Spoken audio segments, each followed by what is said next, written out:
재테크만 하시지 왜 방통위원장을 하려고 그러지? 맡겠다라고 네. 나와 있습니다. 자, 뭐 어떻게 될까요? 어떻게 아니, 그러니까 평가하세요? 이런 모습들? 평가는 낙제점이죠. 낙제점이고요. 그러니까 물론 윤석열 대통령은 국회가 반대하더라도 임명할 거예요. 그거는 네. 뭐 수순이라고 생각하고요. 국회 청문회에서 어떤 경우가 나오든 윤석열 대통령 밀어붙여서 임명까지 강행할 겁니다. 네. 그러나 그것이 본인한테는 엄청난 저는 이제 데미지를 가져올 거다. 그렇게 저는 보고요. 이제 민주당이 국회에서 잘 해야 되겠죠. 이동관 지금 후보에 대해서 아직까지 나오지 네. 않은 여러 가지 사안들에 대해서 적극적으로 좀 찾아내서 그 부분을 집중적으로 공격해야 한다고 생각해요. 그래서 국민들한테 알려야 돼. 이게 얼마나 자격 없는 사람인지, 이 사람이 했던 과거의 일이 어떤 일이 있었는지.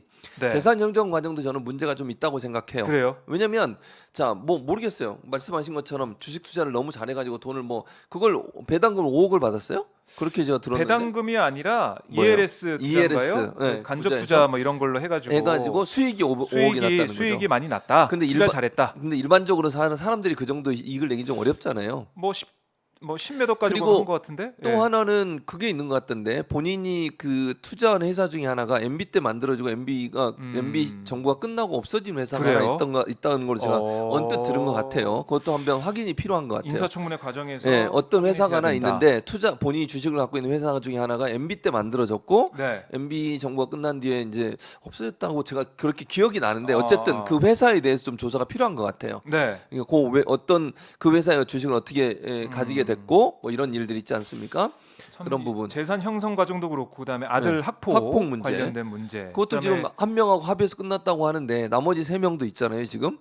그리고 예전에 서울교육청하고 그 서울시 의회 네. 그리고 국회에서도 증언한 내용이 있고요. 김승유 전 이사장의 녹취록 뭐 방송 인터뷰 내용도 있고요. 네. 이런 부분들을 종합적으로 고려해서 좀 집중적으로 얘기해야 되고 또 하나 그 자기 부인이 재건축인가 거기 뭐 1% 지분을 갖고 있으면서 지분 대의원을 증여해주고. 했다면서요. 네, 대의원. 그리고 그것 때문에 몇 천만 원을 받았다고 하던데 대의원 하고 나서 이게 뭐 원래는 받게 돼 있었는데 네, 안 뭐 못 받았대요? 받았다 뭐 아, 이렇게 전 그래요? 들었는데 어쨌든 예, 그런 의혹들. 근데 1%를 이게 뭐 증여한 게 네. 대의원을 하기 위해서 했다고 하는 의혹이 있는 거잖아요 지금. 그러니까 본인의- 이동관 후보 측에서는 이게 아무도 이제 안 하려고 그러고 음. 그런 상황에서 이제 봉사 차원에서 근데 그게 한 거다 과연 이렇게 그럴까? 얘기하던데. 왜냐면 이거 잘 생각해 보세요. 네. 재건축에서 대의원들이 갖고 있는 이미지는 이런 게 있어요. 재건축 회사에서 재건축 회사가 아니지 뭐라 그래야 돼요? 재건축 네. 뭐 협회라고 그래야 돼요? 아, 조합원. 종합 조합. 종합 같은 경우에는 네. 이렇게 얘기할 수 있죠. 이건 제 상상의 얘기예요. 네, 네. 아, 야, 우리 조합에 이동관 수석 부인이 있어. 아, 대의원이 있어. 뭐 그렇게 이렇게. 얘기하면 어떻게 될까요? 건설사든 아니면 조합에서 사업을 추진하는 과정에 있어서 본인들한테 유리한 환경이 만들어지는 것이 어느 정도 기대되지 않겠나는 생각이 든다는 거예요. 네. 그래서 1%가 마지노 그거라며 최저 1% 가지고 있는 맞아요. 사람만 대의원이 네, 될 수 필요 있다면서요. 조건.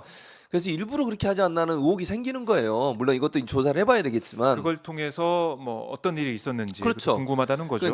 얼굴로 내세우는 거지. 우리 조합에는 네. 이런 사람, 권력 있는 사람이 있어. 이렇게 되면 뭐 건설사하고 계약할 때도 또는 뭐 재건축하는 과정에 있어서 사람들이 볼 때 그 단지가 아무래도 좀 더 잘 될 수 있겠구나 이런 기대감을 가질 수 있지 않겠어요? 만약에 그 당시에 권력자였으니까 네. 권력자의 아내가 대의원으로 활동하고 있는 조합이다 하면 다른 조합보다는 일이 잘 처리가 되겠구나. 그럼 네. 집값도 올라가겠지. 예를 드는 거야 이거는 그냥 제 상상의 나래고요. 추측컨대 그런 의혹도 있을 수 있으니까 이 부분도 좀 파헤쳐야 한다고 저는 생각해요. 네, 파헤쳐봐야 된다. 예, 예. 그러니까 결국에는 인사청문회가 있기 때문에 예. 그러니까 인사청문회 통과를 못한다고 해도 반대한다고 해도 대통령이 임명할 수 있는 거잖아요. 그렇죠, 그럴 수 그렇기 있죠. 때문에 인사청문회 과정에 있을 때 여러 가지 의혹에 대한 뭐 어떻게 보면 송고 청문회, 송고 질문 민주당의 준비를 또 잘해야 되는 부분도 있을 것이고 여론이 어떻게 변화하는지 여론 변화를 만들 수 있는 그런 청문회, 그런 야당의 역할 이것도 기대를 해봐야 된다 이런 말씀이시고 아까 저희 이제 잼버리 얘기할 때 미국 아이들 개영식 전 하루만 미국 부대에서 잡고 개영식 날 캠프로 복귀했다라는 해님의 설명도 있었습니다. 하루만 가서 잤습니다. 네. 정정하겠습니다. 그러면. 네. 자, 이렇게 뭐 방송 장악 이른바 시나리오라고 해서 음. 속도전인 것 같아요, 방통위가. 그렇죠. 속도전이죠. MBC 뭐 이사장, 이사. 박문진 이사장, 박문진 이사장하고 이사 한 명, 어, KBS 이사장. 이사장하고 네. 이사. 이사는 이미 바꿨고요. 또 뭐 EBS 이사 또 바꾼다 EBS 뭐 이사 이런 한 명. 얘기가 하더라고요. 그러니까 이제 EBS 이사는 사실은 사장 선임 권한은 없어요. EBS 음. 이사회는. EBS 이사회는 네. 그냥 이제 회사 운영에 대해서만 영향을 미칠 수 있고 아. EBS 사장은 방통위가 직권으로 임명해요. 자기들 의원들이 알아서. 아. 그래서 예전에 무슨 일이 있었는 줄 아세요? 예. 그 방통위원이 5명이잖아요. 네. 그게 박근혜 정부 때였나? 아마 제 기억에 그런데 5명이서 회의에서 사장을 임명하는 거예요. 이사회가 아무 권한이 없어요, 거기는. 네. 그러니까 어떻게 했냐? 5명이 회의를 했어. 그 중에 한 명한테 네가 가. 그래서 그 사람이 갔어요. 아, 그래요? 그런 일이 있었어요? 그런 일이 있었어요. 방통위원 하다가 바로 EBS 사장을 갔어. 5명이 회의 자기들끼리 회의해가지고 그 중에 한 사람이 갔어요, 진짜. 그래요. 그런 왜냐면 일이 있었단 자기들 말이에요? 마음이 5명이서 결정하는 거야, 그거는. 네. 이사회가 그런 권한이 없어요. EBS는. 그러니까 박문진하고 KBS는 이사회에서 결정을 하는데 신모 사장이었거든요. 이름도 네. 제가 아는데 네. 밝히질 않겠는데 박근혜 그래요? 정부 때 신모 사장인데 EBS 사장. 그 사람은 방통위원 하다가 바로 EBS 사장으로 갔어요. 자기들끼리 아. 결정해서. 참 이 방통위가 얼마나 또 중요한 기관이고 얼마나 큰 역할을 하는지 우리가 다시 한번 느낄 수가밖에 없는 건데요. 이동관 후보자가 방통위원장 오기 전에 다 이제 정리를 해주는 것 같아요. 그렇죠. 그런 느낌이 듭니다. 왜냐면 지금 이제 그 민주당에서 2가지 전략을 갖고 고민을 하고 있는데 그 중에 한 가지 네. 전략이 방통위에 지금 현재는 3명이잖아요. 네. 그 중에 2명이 그러니까 김효재 의원하고 김현 의원이 8월 23일 날 임기가 끝나요. 네. 그러면 이제 국회에서 각각 한 명씩 국민의힘과 민주당 한 명씩 추천하게 돼 있거든요. 네. 근데 그걸 추천 절차를 민주당이 지금 안 하고 있어요. 음. 그래서 이제 이 국회 본회의를 통과해야 되니까 민주당 전략 중에 하나가 뭐냐면 아예 추천을 안 한다. 그러면 2명만 남아요. 네. 2명이 나가고 지금 현재 위원장이 임명된다고 하면 이동관 위원장이 임명된다고 하면 이동인 위원장하고 이상인인가 그 두 네, 분인데 이상민이요. 두 사람 다 대통령 임명한 사람들이에요. 네. 그 두 사람 나오고 나머지 3명은 자리가 공석이 되는 거예요. 아. 그렇게 돼서 두 사람이서 만약에 모든 수도 걸 있잖아요. 할 수는 있어요. 네. 법에 어떻게 돼 있냐면 2명 이상이 요 회의 개최를 요구하면 회의를 열게 돼 있고요. 제적위원 2명이 이제 과반수가. 근데 제적위원이 2이야.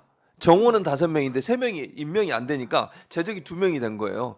그러니까 2명이 다 똑같은 사람이 임명한 사람이에요. 윤석열 대통령이. 그러니까요. 다 이제 통과죠. 무조건. 무조건 통과한 거지. 네. 반대할 사람이 없으니까 합의제 기구인데도 불구하고 그렇게 되면 민주당의 이제 뭐 전략 중에 하나는 뭐냐면 그건 이제 그렇게 해서 통과를 계속 시켜가지고 전행을 휘두르면 탄핵을 한다는 거죠. 위원장을. 네. 이동관 위원장을 탄핵을 하게 되면 이상민 장관 탄핵했던 것처럼 최소 5개월에서 6개월, 7개월 뭐 헌재 재판이 나올 때까지 업무를 정지가 못 하게 된다. 되는 거죠.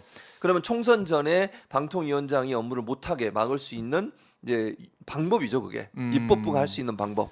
그렇게 전략을 생각해 볼 수도 넣는데 있는데 이렇게 속도전 나가면은 그게 왜 그러냐면 아. 김효재 지금 대행이 23일까지니까. 그 탄핵을 할 수 있는 요소를 자기가 다 지금 떠안고 가는 거예요. 아하. 그러니까 왜냐면 자 무리하게 이렇게 이사들 바꿔가지고 이사 바꾸는 왜 바꾸겠어요? 이사를 바꿔서 사장 해임을 하는 거예요. 첫째 네. 해임을 하고 해임한 뒤에 새로운 사장을 선임하면서 윤석열 정부와 가까운 사람을 MBC KBS 사장으로 앉히려는 의도잖아요. 이 모든 것이 다 법적으로 문제가 될 수 있고 탄핵의 사유가 될 수 있어요. 아, 그래서 방통위원장 오기 전에 그렇지. 그냥 그러면 대행이 다 해버린다, 직무 이동관 위원장이 올 때는 이미 정리가 된 상태야. 아하. 그럼 피를 누가 손에 묻혔냐고 지금. 아, 그런 그렇게 해서 전략일 수 속도전으로 네. 갈 수 있다. 그러니까 이동관 위원장이 오기 전에 모든 걸 정리를 해주고 네. 이동관 위원장이 오면 그냥 무리 없이 일을 추진할 수 있도록 만드는 판을 깔아주는 거 아닌가 이런 생각이 든다는 거죠. 예, 이동관 후보자 문제는 저희가 다음 주에도 얘기를 할 수 있을 것 같고요. 자, 이제 방송을 마무리해 보도록 하겠습니다. 맞아. 예. 오, 너무 열정적으로 얘기하다 보니 시간 간 줄 몰랐네. 야, 진짜 너무 말을 많이 했어. 그러니까요. 딴 데서 딴 방송에서 말도 못 하는데 우리가 말 시켜 주잖아요. 시키지 말아줘. 예? 말 좀 시키지 말아줘. 힘들어 죽겠네. 여기서 다 풀고 내가 여기서 이제 다 너무- 이제 너무 흥분했네. 더워 죽겠는데 이 더운 날 근데 내가 에어컨이 별로 안 시원하네. 안 시원해요. 네. 선풍기 좀 힘듭니다. 갖다 대표님 보고 네. 계시죠? 여기 그냥 실내 설치용 에어컨 부탁드리겠습니다.